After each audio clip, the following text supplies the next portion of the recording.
Welcome back to Sunrise. Now, International Day of Peace is on September 21st, and we'll see the launch of peace gardens and drumming activities in Jamaican schools aimed at combating crime and violence affecting children.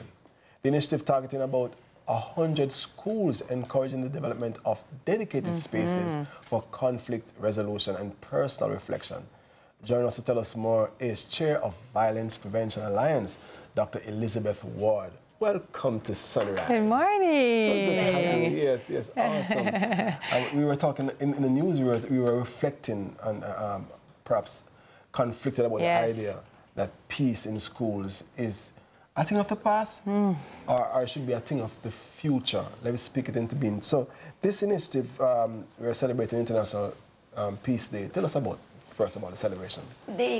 It's something all across the world, and you know, sometimes it's even in conflict zones, but we do it in Jamaica because we find that you can generate the idea that peace is really something that we can build on and ensure continues, especially in our schools.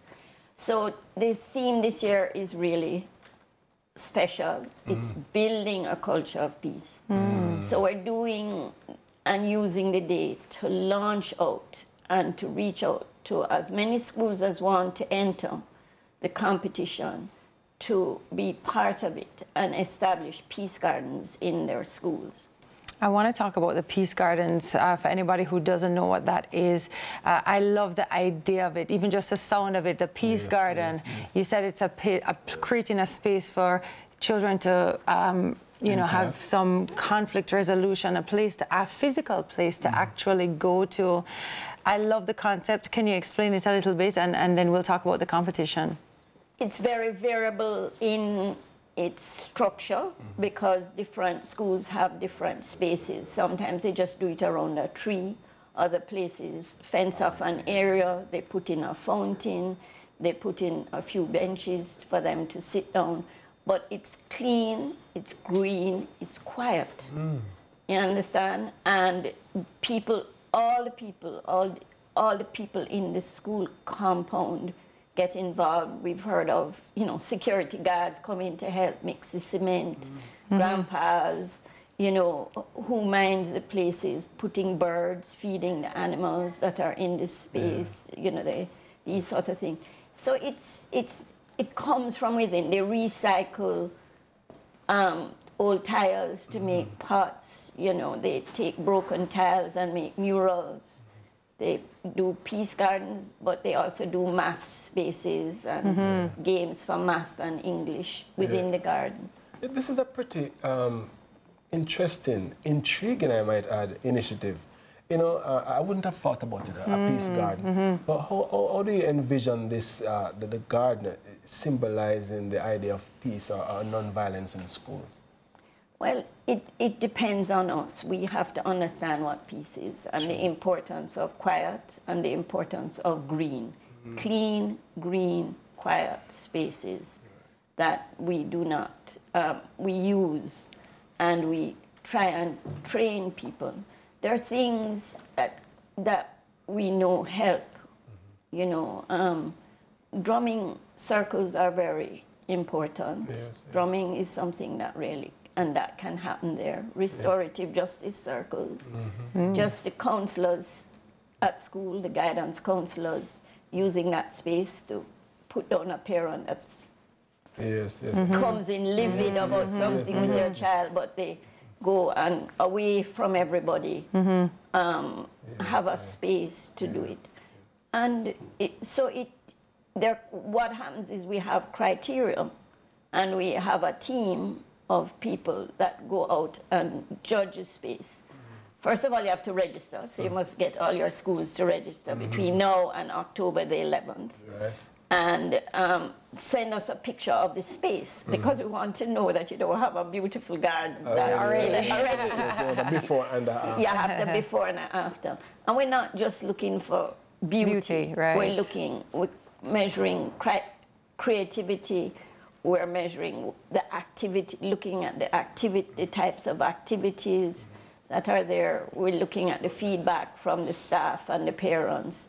And we work a lot with different government agencies and private sector supports us, you know, CBFAC and other groups that help us with the overall concept of building out these gardens. And I love the idea that the building of the garden, the creation of the garden is on the school. Yes. So that means that, you know, we have to build this together, and then we have to maintain it together, and we have to take care of it together, we have to respect it together.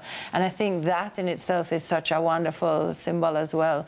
And I love this idea. Yeah. Since the initiative first launched in 2018, what are some of the key lessons that are shaping the expansion of this in 2024?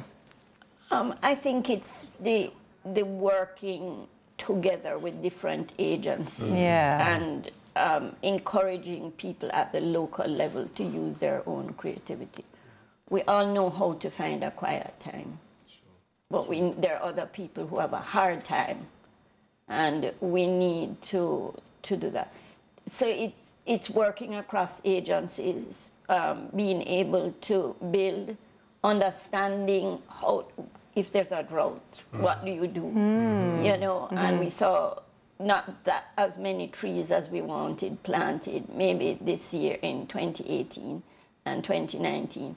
Maybe this time, because we have a lot of rain, we'll see more trees. You know, we're working towards our 3 million trees with forestry and 4-H and other agencies that are helping us, RADA, and, you know, even just Ministry of Education itself, you know. Love this.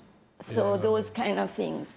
But we really, it's very important for the country. It is. Too many of our children are being hurt on a daily basis.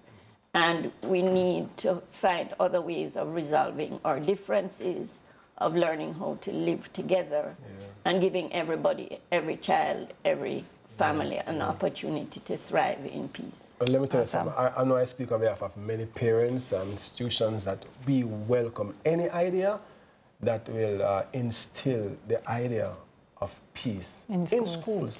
Because it starts there. Absolutely. So really, really, really absolutely. And this is so great. And there's so many arms that come off of this, and there's so many, bigger than anything, I love the idea of creating community in a space that, you know, invites peace. So we love that. Thank you so much for being here with us this morning. And telling us a little bit more about this amazing initiative. And I hope all schools register to be a part of this. Every single school in Jamaica needs a peace garden. Indeed. Our guest was Dr. Elizabeth Ward, Chair of the Violence Prevention Alliance. Doggy fashion. That's not something you hear all the time. It's totally in right now. Doggy fashion, let's see. We're going to create some peaceful trends in here today. You don't want to miss the dogs. Are very good. Oh, you see? Animals are great. There you go. So some peaceful fashion coming right up after the break. This is great. You know what